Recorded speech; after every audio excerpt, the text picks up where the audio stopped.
नमस्कार। मैं doctor Manju Jain, retired associate professor from SN degree college Kanpur. मैं पिछले कई महीनों से मैं और आप नामक शीर्षक के अंतर्गत जीना इसी का नाम है नामक से शीर्षक से आपको वीडियोस सेंड करती हूँ।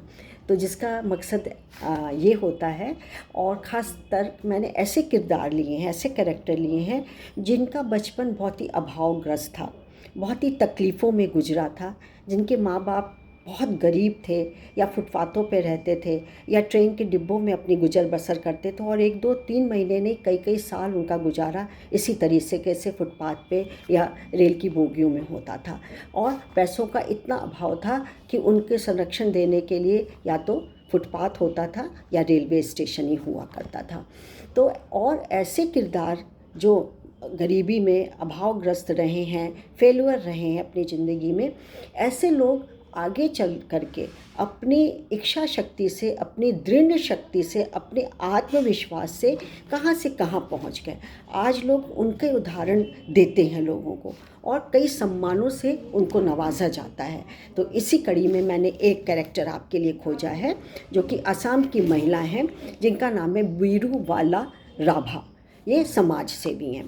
तो क्या है कि हिंदुस्तान के सुदूर इंटीरियर में, रिमोट एरियाज़ में आप जाएं, गुफा में, खो में, कंदराओं में, जंगलों में, जहाँ जाना इतना मुश्किल है, वहाँ आदिवासी लोग बसर करते हैं। उन्हीं आदिवासी असम में, प्योर आदिवासी नहीं, लेकिन हाँ जंगल खो में और एक प्रांत में रहने वाली जो थी वीरूवाला, वो अभावग्रस्त तो थी ही। और जब वो मात्र 5 या 6 साल की थी, तभी पिता का साया उनके सिर से मतलब उठ गया था। अब क्या है कि गरीब के पास हसरत और ख्वाहिश जैसे शब्द नहीं होते, उनके तो होते हैं गुंजाइश और ज़रूरत। कैसे ज़रूरत पूरी हो, कहाँ से गुंजाइश हो सकती है। माँ भी पढ़ी लिखी नहीं थी, और वो मज़दूरी करके, खेती में मज़दूरी करके थोड़ा बहुत गुजर बसर करते थे। लिहाजा वीरूवाला की पढ़ाई भी नहीं हो सकी। धीरे धीरे धीरे जैसे जैसे समय बीता, ये 15 साल की हुई वीरूवाला, और उनकी शादी एक किसान से कर दी गई। चल रही थी ज़िंदगी की गाड़ी, जैसे चल रही थी, और इस बीच वो करीब करीब 18 19 साल की, 20 साल की रही होंगी, और 3 बच्चों की वो माँ बन गई।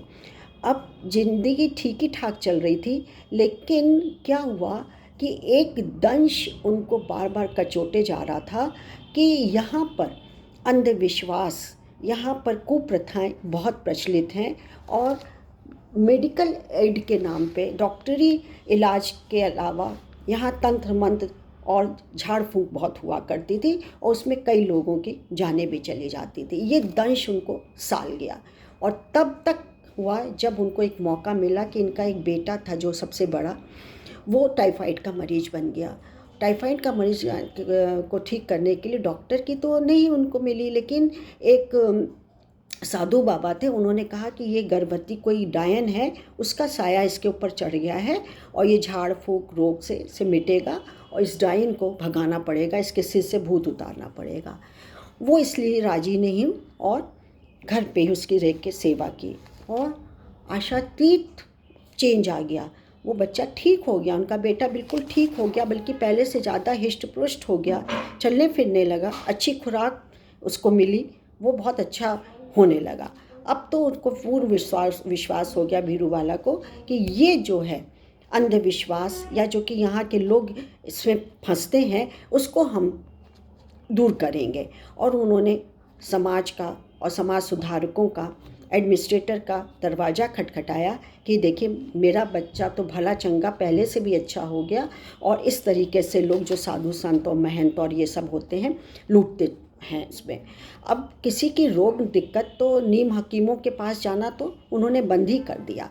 वीरूवाला को भी यही लगता था कि औरतों पर हो रहे जुल्म को रोकने के लिए अब उन्हें कुछ ना कुछ तो करना ही चाहिए। सो उन्होंने ये किया। अब क्या है कि उसका पूरा परिवार ही सामाजिक जिल्लत भोगने को तैयार हो गया। क्यों? क्योंकि कुछ दिनों बाद क्या है, वीरूवाला को पता चला कि पड़ोस के गांव में डायन को उठाकर ले आए हैं, औरतों का उत्पीड़न किया जा रहा। वीरूवाला के लिए फैसले की घड़ी थी कि अब फैसला नहीं किया तो ज़िंदगी भर हम इस अंधविश्वास में जीते रहेंगे और लोग भी आगे यही सोचते रहेंगे और झाड़ फूँक करवाते रहेंगे और मृत्यु होती रहेंगी और ठगती रहेंगी। तो उस गांव की तरफ वो चल पड़ी तो औरतों की दुर्दशा देख करके उनके भीतर का जो मानवता था, एक मनुष्य का जो है, वो तड़प उठा और गांव के मुखिया और समाज के जो प्रभावशाली लोगों के पास वो गई। उन्होंने पूरी आपत्ति बताई अपने बेटे की और बूढ़ी वाला ने समझाया कि दुनिया में कोई भी डायन नहीं होती हैं और इसकी आड़ में औरतों का ज्यादती उनके ऊपर हो रही है, इसको बंद होना चाहिए। दरअसल क्या है कि पूर्वोत्तर जो भारत है वहाँ पिछड़ों इलाकों में औरतें जो कि ज़मीन के लिए, संपत्ति के लिए और यौन उत्पीड़न में नाकाम हो रहने पर एक षड्यंत्र के तहत उन्हें डायन घोषित कर दिया जाता है और इसका पूरा खेला जाता है। कोई कानून भी नहीं था इनके लिए। कानून ना होने के कारण भी आसाम की जो पगडंडियाँ होती थी उस पर खुलकर ये खेला जाता था। तब मतलब कोई रोक टोक नहीं थी और सब डायन करके उनका उत्पीड़न हुआ करता था। खास करके जो ऐसी औरतें थी जो अकेली रहती थी, वृद्ध हैं या विधवा हो गई हैं या उनका उत्पीड़न हुआ है, जो बहुत दिनों से बीमार चल रही हैं, उनको लेकर के ये उत्पीड़न किया करते थे। डायन का भूत उतारना करते रहते। लेकिन बीरूबाला अब ये खेल पूर्ण रूप से समझ चुकी थी, चाल वो समझ गई थी। उन्होंने इस सामाजिक कुरीति से खुल करके अब मोर्चा लिया, मोर्चे पर वो उतर गए। लेकिन देखिए, कोई भी काम वो भी अकेला करो तो बहुत आसान नहीं होता। उनके लिए भी आसान नहीं था कि झाड़ फूँक लेने वाले के नीम हकीमों की दुकानदारी पर भी खतरा मंडरा रहा था और बेईमानों के लिए खेल बिगड़ने भी लगे। नतीजा क्या हुआ कि बीरूबाला को जान से मारने की धमकियां मिलने लगी और एक नहीं, दो नहीं, कई दिन तक ये धमकियां चली और एक दिन में कई बार इनको धमकी जान से मारने की कि ये आप अपना प्रचार करना छोड़िए, नहीं तो आपका पूरा परिवार ख़त्म कर दिया जाएगा। लेकिन ये बहादुर जो थी, उन्होंने अटल रही और उन्होंने सच की लाठी को थामे रखा और गांव-गांव जा कर के जादू, टोना टोटका, उसकी जंतर मंतर, झाड़ फूँक, ये जो कि उसकी जो पोलपट्टी थी उसको उन्होंने खोलने लगी। अब वो थाने भी पहुंची और वहाँ पे जो पीड़ित महिलाएं थी उनके लिए पुलिस प्रशासन इंसाफ और संरक्षण की मांग करने लगे। तो उन्होंने बहुत सारे दर्जनों, एक दो नहीं, कई दर्जनों औरतों का इस तरीके से कलंक से उनको आज़ाद कराया और समाज की मुख्य धारा, अच्छी धारा से उनको जोड़ दिया। और बीरूबाला के इन प्रयासों की चर्चा अब आम हो गई थी, मतलब दूर दूर तक उनकी प्रयास होने लगे। और सबसे बड़ी बात कि असम सरकार ने भी इस ओर ध्यान दिया उनकी, क्योंकि व्यवस्था चरमराने लगती कि ये कैसा व्यवस्था है। तो उन्होंने भी इसका खुल करके स्वागत किया बीरूबाला का और नींद से भी जागे। नींद जब खुली तो डायन विरोधी सख्त कानून भी सरकार ने बनाया। और उसके बाद तो फिर क्या है, बीरूबाला देश विदेश दुनिया में कई सम्मानों से उनको नवाजा गया और साल 2064 में बीबीसी ने उन्हें भारत की 20 गुमनाम नायिकाओं में भी शुमार किया और इस साल तो उन्हें पद्मश्री से भी इज्जत बख्शी गई है। और जैसे कि हजारी प्रसाद द्विवेदी के नाम को लोग कहते समाज सत्य बताता था, लेकिन बीरूबाला ने तो इसे अपने किरदार का एक पर्याय बना दिया। तो आप सोचिए, इंटीरियर में जहाँ की रोशनी नहीं, पानी नहीं, एक्सपोजर नहीं, कुछ नहीं है, रोशनी नहीं है, कुछ नहीं है, वहाँ पे कम्युनिकेशन का कोई साधन नहीं है, ट्रांसपोर्ट बहुत कम है। वहाँ की एक महिला इतनी साहसी, इतनी सुदृढ़ और कुछ कर गुजरने वाली थी और कर गुजरा भी।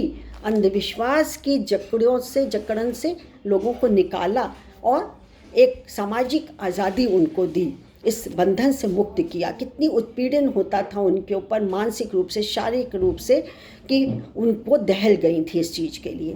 तो गांव में, इंटीरियर में, रिमोट एरियाज़ में रहने वाली जब ये महिला कर सकती हैं तो हम और आप भी कुछ ना कुछ अवश्य समाज के लोगों के लिए, जो ऐसे पीड़ित हैं या बेरोजगार हैं या जो बहुत गरीबी हालत में हैं, कुछ ना कुछ हम और आपको भी करना चाहिए। मेरा संदेश पहुंचाने का यही मकसद होता है थ्रू जीना इसी के नाम में।